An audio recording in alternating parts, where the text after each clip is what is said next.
Brinjal കറി. ഇതിലേക്ക് നമുക്ക് വേണ്ട സാധനങ്ങൾ: ചെറിയ ടൈപ്പ് ബ്രിഞ്ചാൾ 4 കട്ട് ചെയ്തെടുത്തത്, ഇതിൻ്റെ അറ്റം കട്ട് ചെയ്തത്, മുകളിൽ മാത്രം അങ്ങനെ കട്ട് ചെയ്യുക.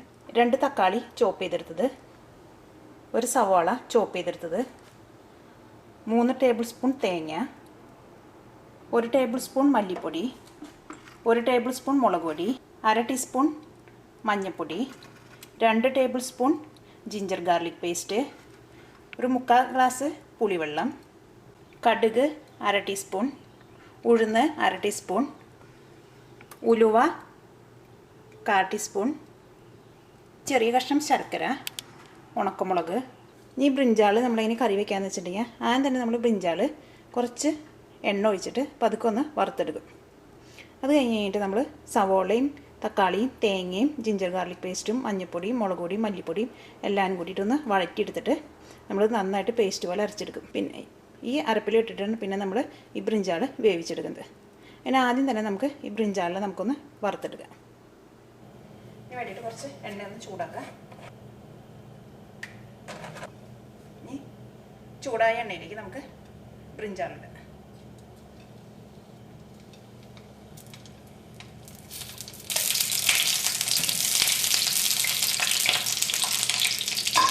ബ്രിഞ്ചാൾ ചെറുതായിട്ടൊന്ന് മൊരിഞ്ഞിട്ടുണ്ട്. ഇതെടുത്ത് നമുക്ക് മാറ്റാം.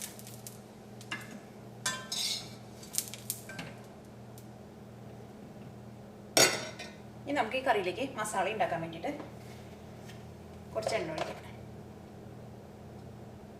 ഈ ചൂടായ എണ്ണയിലേക്ക് ആദ്യം തന്നെ സവാള ഇടാം.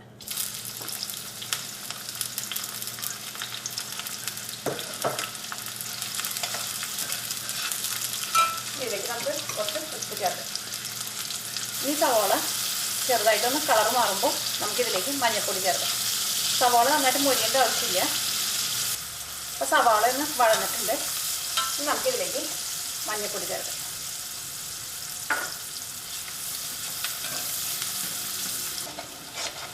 ഇതിലേക്ക് മല്ലിപ്പൊടി ചേർക്കാം.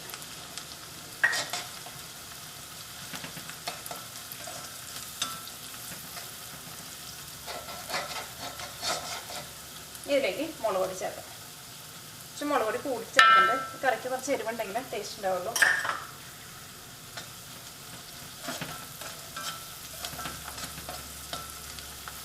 ഇതിലേക്ക് ജിഞ്ചർ ഗാർലിക് പേസ്റ്റ് ചേർക്കാം.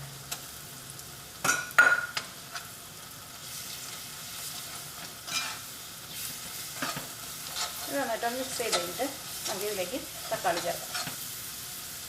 ഇതിലേക്ക് നമുക്ക് തക്കാളി ചേർക്കാം.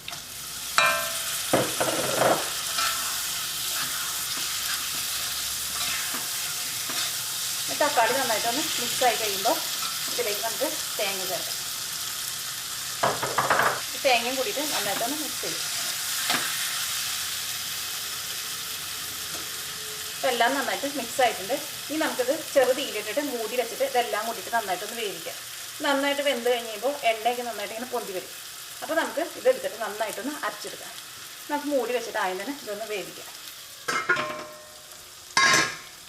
അപ്പോൾ എണ്ണയ്ക്ക് നന്നായിട്ട് തെളിഞ്ഞ് വന്നിട്ടുണ്ട്, തക്കാളിയും കണ്ടിട്ടുണ്ട്. നമുക്ക് തീ ഓഫ് ചെയ്യാം. ഇനി നമുക്കൊരു ബ്ലെൻഡറിൽ ഇട്ടിട്ട് നന്നായിട്ടൊന്ന് അരച്ചെടുക്കാം.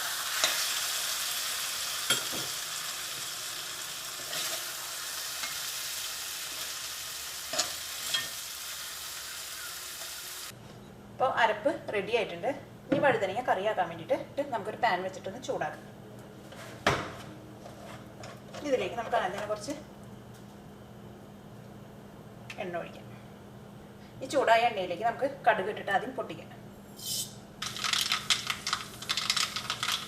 അപ്പോൾ കടുക് പൊട്ടിയിട്ട് ഇതിലേക്ക് നമുക്ക് ഉലുവ ചേർക്കാം. ഉലുവ കുറച്ച് ചേർക്കാണ്ട് കൂടുതൽ ചേർക്കുകയാണെങ്കിൽ കഴിക്കും. ഇതിലേക്ക് നമുക്ക് ഉഴുന്ന് പരിപ്പ് ചേർക്കാം.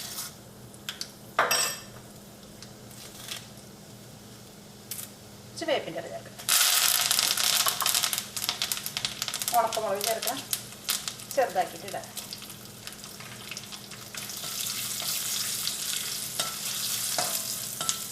നമുക്കിതിലേക്ക് ഒരു നുള്ള് മുളക് പൊടി ചേർക്കാം. നമ്മുടെ കറിക്ക് നല്ലൊരു കളർ കിട്ടും.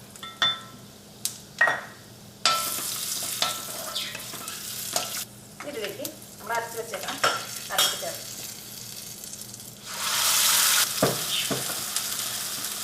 ജാറിൽ കുറച്ച് വെള്ളം ഒഴിച്ചിട്ട് കുറച്ച്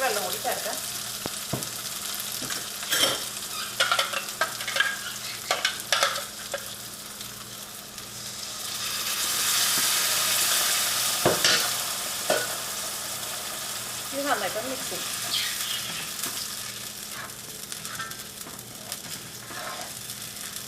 ഇതിലേക്ക് നമുക്ക് പുളിയുടെ വെള്ളം ചേർക്കാം.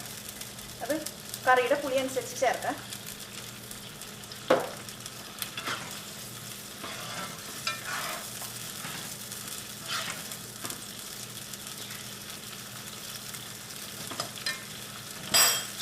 ഉപ്പ് നോക്കിയിട്ട് ഉപ്പ് ആവശ്യമുണ്ടെങ്കിൽ ഉപ്പും ചേർക്കാം.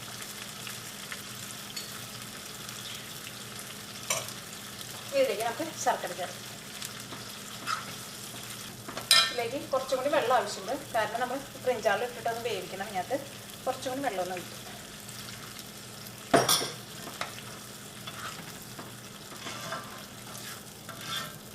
ഇതിലേക്ക് നമുക്ക് ബ്രിഞ്ചാൾ ചേർക്കാം.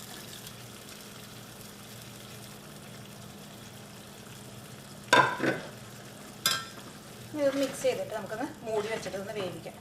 ഒരു 10 മിനിറ്റ് ഒരു മീഡിയം ഫ്ലെയിമിലിട്ടിട്ട് വേവിക്കാം.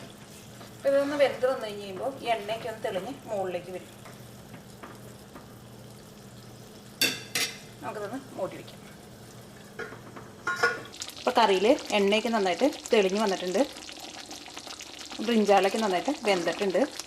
മസാലയൊക്കെ നന്നായിട്ട് പിടിച്ചിട്ടുണ്ട്. അതിൻ്റെ ഗ്രേവിയൊക്കെ ചെറുതായിട്ട് തിക്കായിട്ടുണ്ട്.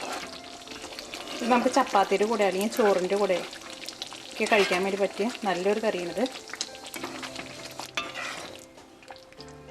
ഇനി നമുക്ക് തീ ഓഫ് ചെയ്യാം. അപ്പോൾ നമ്മുടെ ബ്രിഞ്ചാൾ കറി റെഡി ആയിട്ടുണ്ട്.